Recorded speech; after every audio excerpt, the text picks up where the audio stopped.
जय हिंद मित्रांनो, स्वागत आहे आपलं द गुरुजी यूट्यूब चॅनलवर. मित्रांनो, जे काही महत्त्वाचं आता सी-टेट संदर्भात बघा ॲप्लिकेशन आपण केलेलं असेल, तर त्यासाठी बघा महत्त्वाचे जे काही मराठी भाषा पेडागॉजी संदर्भात बघा महत्त्वाचे सध्या PYQ आपण आज बघणार आहोत व्हिडिओमध्ये.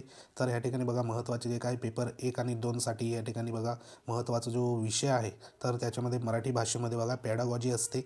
तर त्याच्यावरती आधारित महत्त्वाचे जे काही PYQ आहे, तर ते आपण बघणार आहोत. मागील ज्या प्रश्नपत्रिका आहेत त्याच्यात कशा संदर्भात बघा प्रश्न सध्या आलेले होते. तर ह्याच्यामध्ये बघा महत्त्वाचं या ठिकाणी 1 नंबरचा जो महत्त्वाचा प्रश्न आहे, तर काय प्रश्न होता, तर या ठिकाणी बघा पुढीलपैकी कोणत्या प्रकारच्या भाषा अध्यापनात विद्यार्थ्यांच्या अस्सल आणि अर्थपूर्ण वैचारिक देवाणघेवाणीवर भर दिला जातो.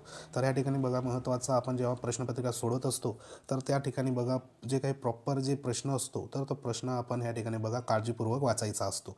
ह्याच्यामध्ये प्रश्न जेव्हा आपण काळजीपूर्वक वाचणार, तेव्हाच आपल्याला या ठिकाणी महत्त्वाचं जे काही प्रश्नाची उत्तरं आहे, तर त्या उत्तरापर्यंत आपण या ठिकाणी पोहोचू शकतो. तर ह्याच्यामध्ये मग काय विचारण्यात आलं आहे, की पुढीलपैकी कोणत्या प्रकारच्या भाषा अध्यापनात विद्यार्थ्यांच्या अस्सल आणि अर्थपूर्ण वैचारिक देवाणघेवाणीवर भर पडत असतो. तर ह्याच्यामध्ये बघा, ह्याच्यामध्ये जर अस्सल म्हणजे बघा नेमका कोणता आणि अर्थपूर्ण वैचारिक जी काही देवाणघेवाण असते, तर त्या देवाणघेवाणीवर ह्या ठिकाणी बघा भर पडत असते किंवा भर दिला जात असतो. तर त्याच्यामध्ये महत्त्वाचे ऑप्शन काय दिले आहेत, व्याकरण भाषांतर आहे, द्विभाषिक आहे, संज्ञापनात्मक आहे आणि वैचारिक आहे. तर असे या ठिकाणी 4 ऑप्शन सध्या देण्यात आले आहे. तर ह्या ठिकाणी ह्याचं जे उत्तर आहे, तर ते उत्तर म्हणजे या ठिकाणी बघा संज्ञापन हे उत्तर या ठिकाणी बघा बरोबर येत आहे. कारण ह्या ठिकाणी महत्त्वाचं अस्सल आणि अर्थपूर्ण वैचारिक देवाणघेवाणी संदर्भात ह्या ठिकाणी भाषा अध्यापनात विद्यार्थ्यांवर जो काही भर दिला जातो, तर त्या संदर्भात हा महत्त्वाचा प्रश्न होता. तर ह्याचं उत्तर आहे संज्ञापनात्मक. त्यानंतर पुढचा प्रश्न बघा, जो काही ज्ञानरचनावादाचा सिद्धांत आहे, तर त्या सिद्धांतामध्ये नेमकं काय म्हणण्यात आलं आहे. तर तुम्हाला माहिती असेल तर या ठिकाणी बघा तुम्ही या ठिकाणी कमेंट देखील करू शकता. तर ह्याच्यामध्ये महत्त्वाचा ज्ञानरचनावादाचा जो सिद्धांत आहे, तर त्या संदर्भात महत्त्वाचं जे स्टेटमेंट आहे का ज्ञानरचनावादाच्या सिद्धांतामध्ये नेमकं काय सांगण्यात आलं आहे. तर ह्याच्यामध्ये जे काही ऑप्शन देण्यात आले आहे, तर भिन्न नमुन्याच्या विविधतेचा अभ्यास करून दृढ पायावर आधारित निष्कर्ष काढतो.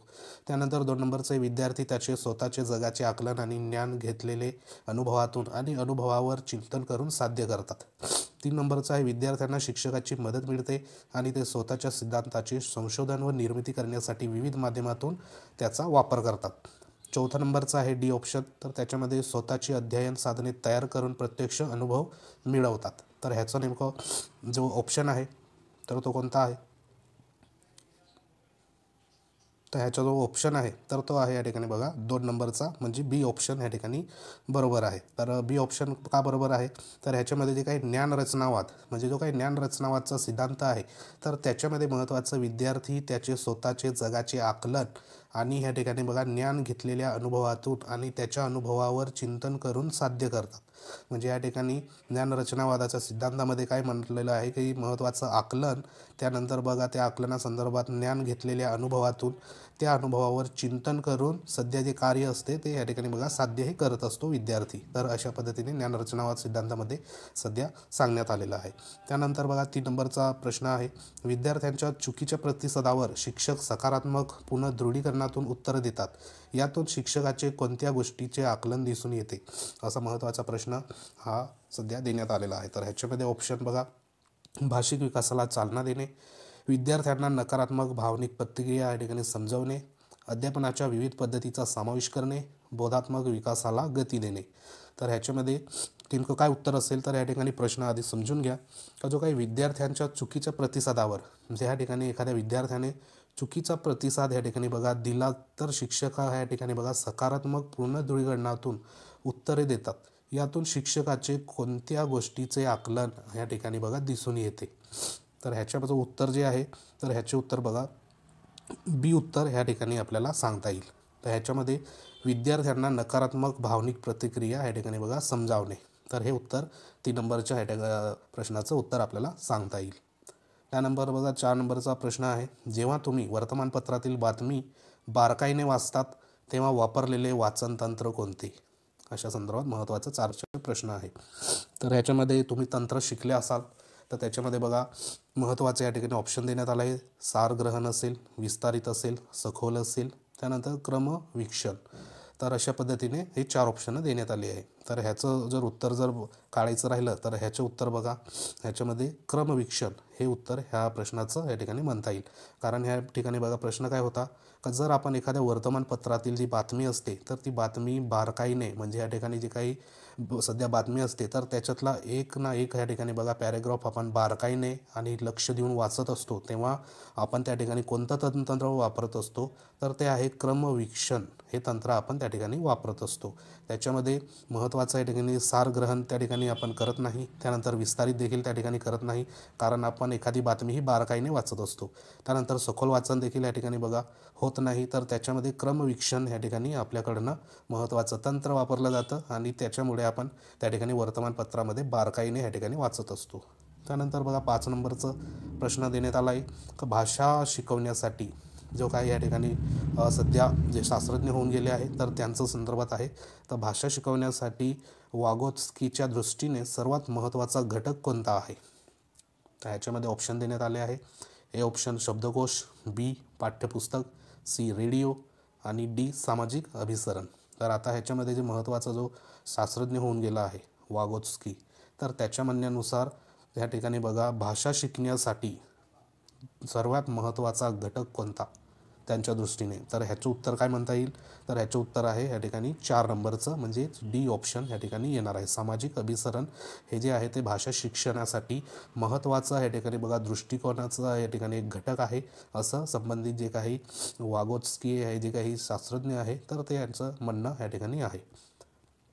त्यानंतर पुढचा प्रश्न बघा, प्रतिमा उपासंगम संदर्भात या ठिकाणी बघा प्रतिमा म्हणजे एखादं चित्र, तर प्रतिमा उपागम संदर्भात विद्यार्थ्यांना लेखन कार्य देताना शिक्षकाने खालीलपैकी कोणत्या बाबीचा विचार करू नये? महत्त्वाचा प्रश्न आहे.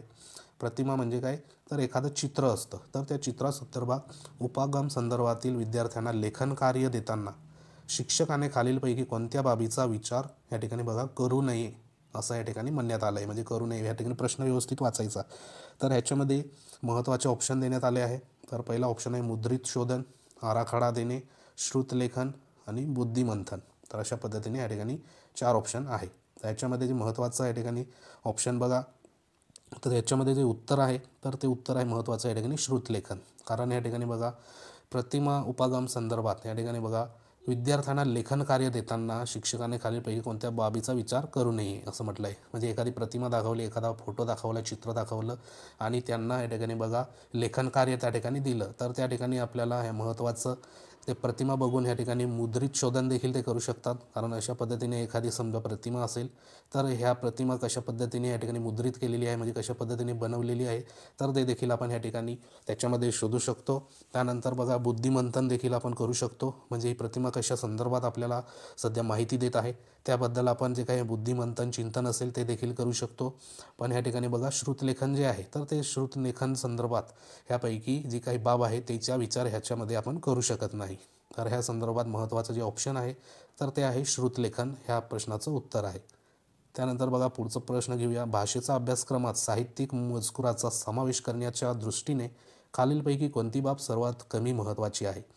या ठिकाणी काय विचारलं आहे की सर्वात कमी महत्त्वाची बाब कशा संदर्भात भाषा अभ्यासक्रमात जे साहित्यिक मजकुराचा समावेश करण्याच्या दृष्टीने कोणती बाब अशी म्हणजे सर्वात कमी महत्त्वाची या ठिकाणी सांगण्यात आली आहे? तर ऑप्शनमध्ये बघा मजकुरामुळे फक्त वाचन आणि श्रवण कौशल्यामध्ये वाढ होते, मजकूर अधिकृत असतो, मजकूर वाचल्याने विद्यार्थ्यांना दुसऱ्या सांस्कृतिक बाबीच्या या ठिकाणी बघा माहिती मिळते, विद्यार्थ्यांना मजकूर वाचून वैयक्तिक मत मांडण्यास प्रोत्साहन मिळते. तर आपल्याला या ठिकाणी सर्वात कमी महत्त्वाची जी काही बाब आहे तर ती ह्या ठिकाणी भाषेचा अभ्यासक्रमात साहित्यिक मजकूर जर आला तर त्याचा समावेश करण्याच्या दृष्टीने सर्वात कमी महत्त्वाची बाब या ठिकाणी विचारण्यात आली आहे. तर ह्याचं ऑप्शन काय येईल? तर ह्या ठिकाणी बघा याचं ऑप्शन जे आहे तर ऑप्शन या ठिकाणी बरोबर आहे. कारण मजकुरामध्ये सर्वात कमी महत्त्वाची बाब ह्या ठिकाणी मजकुरामुळे फक्त वाचन आणि श्रवण कौशल्यामध्ये वाढ होते. तर ही सर्वात महत्त्वाची म्हणजे या ठिकाणी बघा कमी महत्त्वाची या ठिकाणी बाब आहे. तर मजकुरामध्ये सर्वात जास्त महत्त्वाच्या ज्या बाबी आहेत तर ह्या ठिकाणी मजकूर बघा अधिकृत असतो, त्यानंतर मजकूर वाचल्याने विद्यार्थ्यांच्या दुसऱ्या सांस्कृतिक बाबीची ह्या ठिकाणी माहिती मिळते, त्यानंतर विद्यार्थ्यांना मजकूर वाचून वैयक्तिक मत मांडण्यास प्रोत्साहन मिळते. तर ह्या ज्या 1 आणि 2, 3 ह्या गोष्टी या ठिकाणी बघा ह्या गोष्टीपेक्षा महत्त्वाच्या आणि सर्वात ह्या ठिकाणी बघा जे काही बाब आहे ती महत्त्वाची आहे आणि कमी महत्त्वाची बाब म्हणजे ह्या ठिकाणी 1 नंबरचा जो ऑप्शन देण्यात आला आहे तर तो 1 नंबरचा ऑप्शन या ठिकाणी ह्या प्रश्नाचं उत्तर आपल्याला सांगता येईल का हे 1 नंबरचं ऑप्शन जे आहे ते सर्वात कमी महत्त्वाची बाब आपल्याला सांगता येईल। त्यानंतर बघा 8 नंबरचा प्रश्न काय आहे तर दक्षतापूर्वक वाचनामध्ये खालीलपैकी कोणत्या गोष्टीचा समावेश होत नाही। तर या ठिकाणी बघा प्रश्न विचारला आहे नाही संदर्भात। आता दक्षतापूर्वक म्हणजे काय तर एखादं वाचन करताना आपण त्याच्यामध्ये लक्षपूर्वक आणि एकदम बारकाईने या ठिकाणी बघा वाचन करत असतो, त्याची दक्षता घेऊन आपण वाचन करत असतो, त्याला दक्षतापूर्वक असं वाचन आपण या ठिकाणी म्हणू शकतो। तर ह्याच्यामध्ये प्रश्न काय विचारला आहे की दक्षतापूर्वक वाचनामध्ये महत्त्वाचा या ठिकाणी खालीलपैकी कोणत्या गोष्टीचा समावेश होत नाही। तर ऑप्शन याच्यामध्ये देण्यात आला आहे त्यामुळे वाचनात जास्त आनंद मिळतो, सखोल अर्थ समजण्यास लेखनास बारकाई वाचता येतात। 3 नंबरचा या ठिकाणी बघा यामुळे भाषा शिक्षणाला गती येते।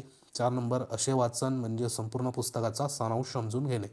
तर ह्याच्यामध्ये काय म्हणता येईल महत्त्वाचं तर ह्याच्यामध्ये बघा 1 नंबरचे जे काही ऑप्शन आहे तर ह्याचं उत्तर 1 नंबरचं आपण ऑप्शन या ठिकाणी म्हणू शकतो, कारण दक्षतापूर्वक वाचनामध्ये आपल्याला कोणत्या गोष्टीचा या ठिकाणी समावेश होत नाही तर तो आहे त्यामुळे वाचनात जास्त आनंद मिळतो, तर ह्याचा समावेश या ठिकाणी होणार नाही। कारण दक्षतापूर्वक वाचन आपण जेव्हा करत असतो तर तेव्हा आपण सखोल अर्थ समजण्यासाठी लेखनातील बारकाव्याचे या ठिकाणी बघा वाचन या ठिकाणी करत असतो।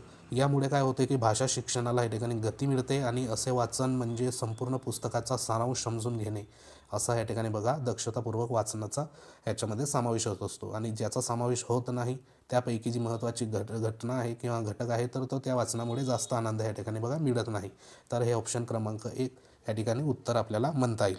त्यानंतर पुढचा प्रश्न बघा शब्द व उच्चार याच्या संयोगाने वाचन करण्यास शिकवणे या पद्धतीला टिंबटिंब असे म्हणतात।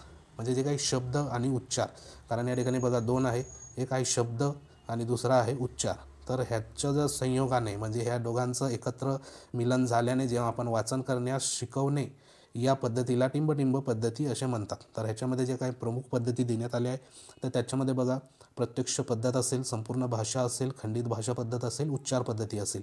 तर ह्याच्यामध्ये महत्त्वाची जी काही पद्धत आहे तर ती आहे ऑप्शन क्रमांक या ठिकाणी बघा उच्चार पद्धती, कारण ह्याच्यामध्ये आपण शब्द व उच्चार याचा संयोगाने जेव्हा आपण वाचन करत असतो आणि ते ठिकाणी बघा या ठिकाणी शिकवणे या पद्धतीला आपण उच्चार पद्धती असे आपण या ठिकाणी बघा म्हणत असतो। तर अशा प्रकारचे सध्या जे काही महत्त्वाच्या PYQ आहे तर ह्या महत्त्वाचे प्रश्न अशा पद्धतीने तुम्हाला पुढे विचारले जाऊ शकतात। त्यानंतर बघा 10 नंबरचा जो प्रश्न आहे तर तो प्रश्न काय आहे की विद्यार्थ्यांच्या भाषा शिक्षणातील प्रगती पाहण्यासाठी खालीलपैकी कोणती बाब सर्वात महत्त्वाचा पुरावा ठरेल। तर या ठिकाणी काय विचारलं आहे पुरावा आपल्याला विचारलं आहे की कशा संदर्भात विद्यार्थ्यांच्या भाषा शिक्षणातील प्रगती पाहण्यासाठी खालीलपैकी कोणती बाब सर्वात महत्त्वाचा पुरावा ठरेल। मग ऑप्शन काय आहे चाचणी परीक्षेत मिळालेले गुण, राष्ट्रीय अभ्यासक्रम व पाठ्यक्रम समजवणे, भाषेची उद्दिष्टे आणि साध्य समजून घेणे, विद्यार्थ्यांनी वापरलेली मौखिक व लिखित भाषा। तर ह्याचे ऑप्शन काय म्हणता येईल तर ह्याचे ऑप्शन आहे ऑप्शन क्रमांक D, कारण ह्याच्यामध्ये बघा आपल्याला काय विचारण्यात आलं होतं तर विद्यार्थ्यांच्या भाषा शिक्षणातील प्रगती पाहण्यासाठी खालीलपैकी कोणती बाब ह्या ठिकाणी सर्वात महत्त्वाचा पुरावा ठरेल। तर ह्याच्यामध्ये बघा जी काही सर्वात मोठी पुरावा म्हणजे या ठिकाणी विद्यार्थ्यांनी वापरलेली मौखिक आणि लिखित भाषा ही सर्वात मोठी या ठिकाणी बघा पुरावा आपल्याला ठरेल, कारण भाषा शिक्षणामध्ये प्रगती पाहण्यासाठी चाचणी परीक्षेत मिळालेले गुण देखील या ठिकाणी आपल्याला ते लागू नाही पडत, राष्ट्रीय अभ्यासक्रम आणि पाठ्यक्रम समजणे हे देखील या ठिकाणी लागू नाही पडणार, भाषेची उद्दिष्ट आणि साध्य जाणून घेणे हे देखील या ठिकाणी लागू नाही पडणार। म्हणून या ठिकाणी ऑप्शन क्रमांक जो काही 4 देण्यात आला आहे तर तो या ठिकाणी ऑप्शन क्रमांक 4 विद्यार्थी वापरलेली मौखिक आणि लिखित भाषा ती या ठिकाणी बघा महत्त्वाचा पुरावा ठरणार आहे। तर अशा पद्धतीने आपण या ठिकाणी बघा महत्त्वाचे जे काही 10 PYQ होते प्रश्न तर या ठिकाणी आपण मराठीचे पेडागॉजी संदर्भात या ठिकाणी प्रश्न सध्या या ठिकाणी घेतलेले आहे। तर ही जी PDF आहे ती आपल्या टेलिग्राम चॅनलवर तुम्हाला मिळून जाईल। टेलिग्राम चॅनलची लिंक या व्हिडिओच्या डिस्क्रिप्शनमध्ये देण्यात आली आहे। तसंच बघा अशाच प्रकारच्या महत्त्वाच्या जे काही आपण महत्त्वाचे PYQ आहे CTET संदर्भात तर त्या संदर्भात पुढे देखील व्हिडिओ रेग्युलर आपल्या चॅनलवर तुम्हाला मिळून जाईल। तर अशा पद्धतीने एक महत्त्वाची मराठी भाषा संदर्भात पेडागॉजी संदर्भात बघा प्रश्न होते महत्त्वाचे, प्रिव्हियस इयर क्वेश्चन होते, तर ते एकंदरीत आपण पाहिले। व्हिडिओ जर आवडला असेल तर लाईक करू शकतात। तुम्ही जर आपल्या चॅनलवर नवीन असाल तर चॅनलला सबस्क्राईब करून घ्या आणि तुमचे किती प्रश्न बरोबर आले तर तुम्ही कॉमेंट देखील करू शकतात। नेक्स्ट देखील अशाच प्रकारचे महत्त्वाचे जे काही टॉपिक आहे त्याच्यावरती प्रश्न आपल्या यूट्यूब चॅनलवर तुम्हाला मिळून जाईल। तर भेटूया पुढच्या एखाद्या व्हिडिओमध्ये. तोपर्यंत जय हिंद, वंदे मातरम.